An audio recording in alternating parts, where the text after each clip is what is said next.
បាទថ្ងៃនេះលោកតាមកថ្ងៃនេះលោកតាមកចែកថ្នាំគីហេលោកតាស្បូនគីដោះអូថ្នាំគីស្បូនគីដោះអញ្ចឹងអរគុណទុកជាមុនទៅហើយមុនលោកតាប្រាប់ណាលោកតាចុះឥឡូវថ្នាំគីស្បូនគីដោះហ្នឹងមានប្រភេទថ្នាំអីដែរលោកតាសម្បករលាយเนาะហើយនឹងសម្បកស្លុកស្ដោ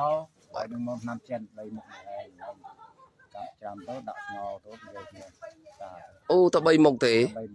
អូងាយងាយเนาะថ្នាំចិនតែនៅទីផ្សារបាត់ដំបងបាទអញ្ចឹងពុកម៉ែបងប្អូនណាថ្នាំគីដោះគីស្បូនគឺសម្បករលាយសម្បកស្ដុកស្ដោហើយនឹងមើមថ្នាំចិនបាទអញ្ចឹងបងប្អូនណាដែលកើតគីដោះគីស្បូនរោថ្នាំនឹងហូបពុកម៉ែបងប្អូនគាត់ជាគ្រូថ្នាំបាទជាគ្រូថ្នាំធំបាទនេះពុកម៉ែបងប្អូនមើលផ្ទះគាត់សិតតែថ្នាំគាត់ដាំថ្នាំទាំងអស់ពុកម៉ែបងប្អូនអើយផ្ទះគាត់គ្រូថ្នាំខ្មែរបាទគាត់នៅខាងស្រុកបាណន់អានេះភូមិអីលោកតា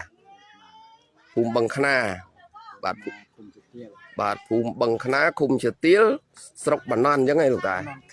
បាទស្រុកបាណន់ខេត្តបាត់ដំបងជាគ្រូថ្នាំខ្មែរបរមរានយូរហើយពុកម៉ែបងប្អូនអើយមើលក្រោយជើងគាត់ហើយដាំនឹងអីខ្លះទេបាទចឹងក៏ភ្លេចសៀចែកនេះដឹងពុកម៉ែបងប្អូនអរគុណច្រើនបាទ